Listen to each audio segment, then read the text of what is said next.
interviewer Helen from Safe Families. She's along here to tell us a few things about what would be an opportunity for our church to get involved with. So I'm just going to be asking a few questions of Helen, and Helen is going to give me the answers, hopefully, all being well. Okay, so good morning, Helen. Good morning. Thanks, Jill. It's lovely to be part of your church service and to tell you a bit about Safe Families. Brilliant. So my first question, Helen, is what is the vision behind Safe Families and why is it on an opportunity for George Road? So Safe Families is a Christian charity that works with 40 local authorities across the UK. And Safe Families' mission is to equip and support local churches like George Road to bring the hope of Jesus to children and to families. And we exist to bring hope and belonging because no one should face life alone. And God is blessing the ministry of Safe Families. The work is growing, and we now champion over 1,100 churches who have supported 13,000 children. And it is an opportunity for George Road to offer compassion and hope to families, because in your postcode we have families and we can help you support them in a safe way. We're working with over 140 families in the West Midlands, including over 10 families, actually 11 families, I think, who are on the doorstep of George Road in Albury. So it is a wonderful opportunity to show the love of God through listening or through offering practical help. And it is just like an extension of the things that you might do, well, I hope you would do in church. So if you've got a member of your church that maybe they're ill, you might give them a call. You know, maybe you've got somebody in church and is having a new baby, you might make a meal for them. It's really about offering that love and compassion to families, and it's being community to people, and I believe it is what Jesus would want us to do. So that's really Safe Families. Right, thank you, Helen. That sounds a good opportunity, doesn't it? We do some of those things in our church already. So this is just another arm to it, isn't it? Another question. Can you tell me about some of the work completed by local Christians, please? So when we first get to know many of the families,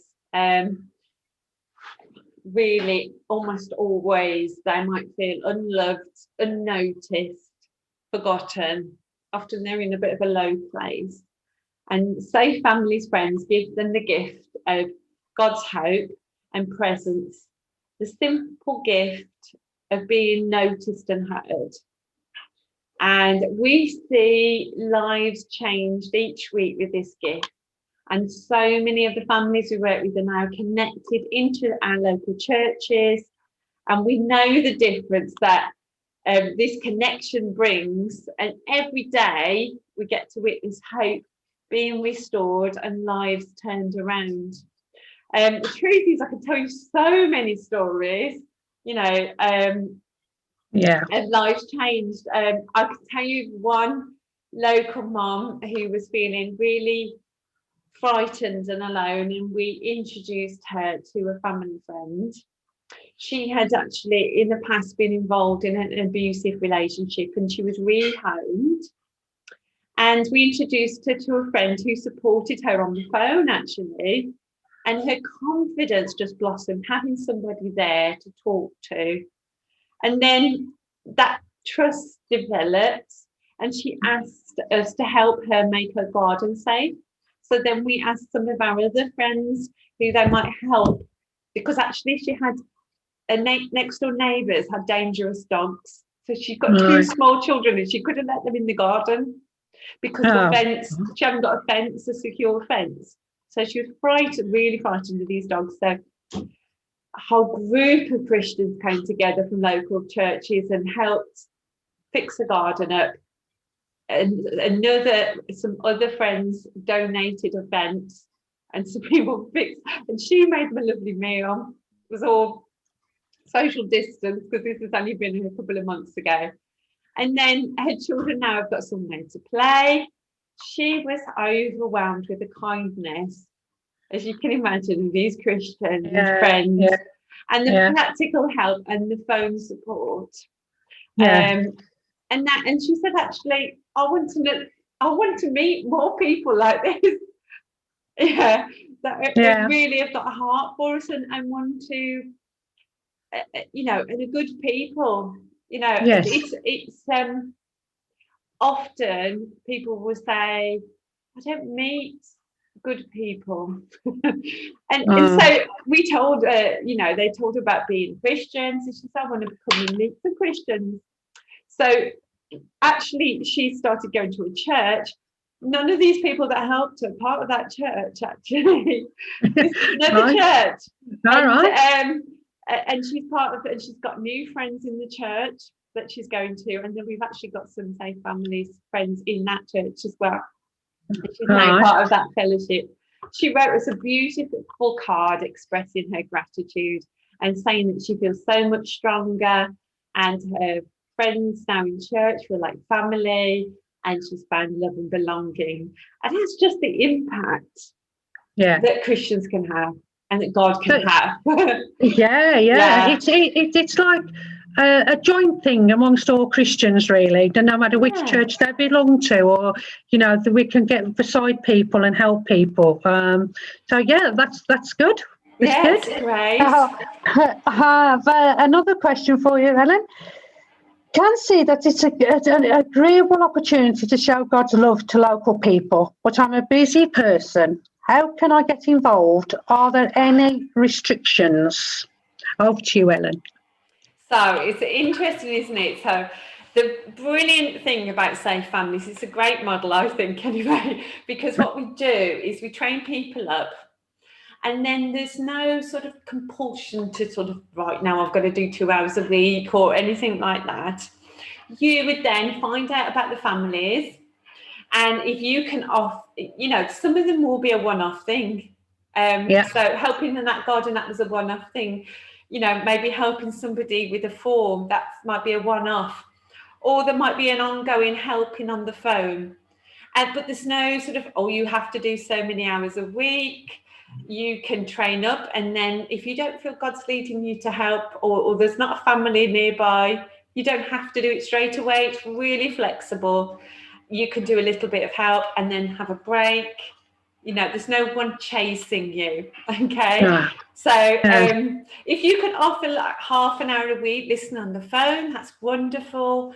Some people can offer an hour or two a year, and actually those couple of hours could be a really crucial piece of support for families.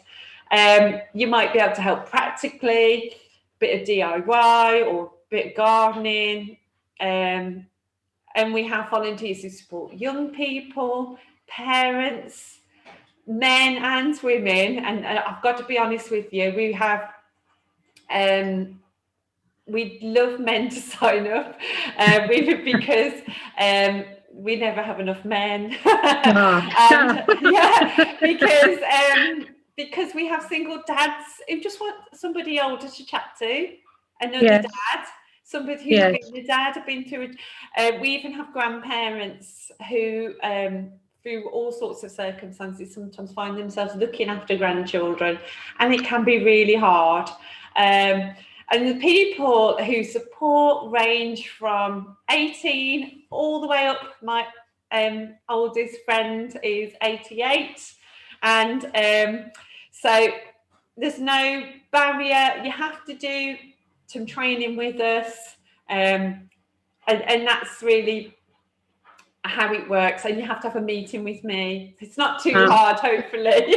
No, it's not too bad if you can get the sound on. Yes. Yeah, you have a meeting with me and we have a chat. No, so it sounds like a good opportunity that you also train people. You do the DBSs, you also do safeguarding. That's done from your part of the things. So it's an opportunity for people to get involved, but they don't have to commit to hours and hours of doing things. Like you say, it could just be an hour a week, but it means a lot to people out there, who need help and encouragement and support. So thank you for that, Helen. Okay, so we go to number 4 then, and it's our question is, what support would there be for me, this is a whole, as whoever gets involved with your Safe Families? So yeah, the support, we've got a team of 10 people locally. So we provide phone support. We're on the end of the phone, even out of hours. We have lots of, you obviously do the initial training, but then we also have optional training that you can do if you want to. We do celebrations. So once a church is involved, we want to celebrate that church and what they're doing in the community. So we organise celebrations and we'll send you films saying, now you've supported 20, 30 families. And we have a WhatsApp group that people kind of encourage and pray for each other. We have regular prayer meetings. We can even support churches with their projects if you wanted to do that as well. So we're here to kind of serve you, but there's always somebody on the end of the phone. Lovely, thank you. That's good. So, Ellen, my last question is, what are the next steps for people at George Road to get involved? Great. Well, when I've edited the video, I'll put my details on, and basically, if you contact either Samson or myself, and I'll give you my email, but I'll put it on the thing. It's helenhall@safefamilies.uk, and my number is 073 874 17210. So just give me a call and we'll arrange to have a chat, and I can invite you to the training. So yeah, that would be brilliant. Right, thank you, Ellen. This sounds like a good opportunity for our church to get involved with. It's not such a heavy commitment that we make, and we will get full support behind us. So we hope that this little video has give you some answers to our Safe Family community, what we would like to stretch out to. We are a community church, so we would like to step out to the community more. I'm not saying we don't do it, because I know we do, and I know there's people that do in the background, lots of stuff. So we're just saying this is another opportunity to help those people that are less fortunate than ourselves, and bring them along. Our main aim, obviously, is to bring them to Christ in the long run. So we thank Helen for being with us this morning and explaining things about Safe Family. And as Helen has said, if you need to contact, you can contact through me as well, or you go to Samson, or we will contact Helen, or you can contact Helen direct. It's entirely up to yourselves. So thank you for listening to this short interview.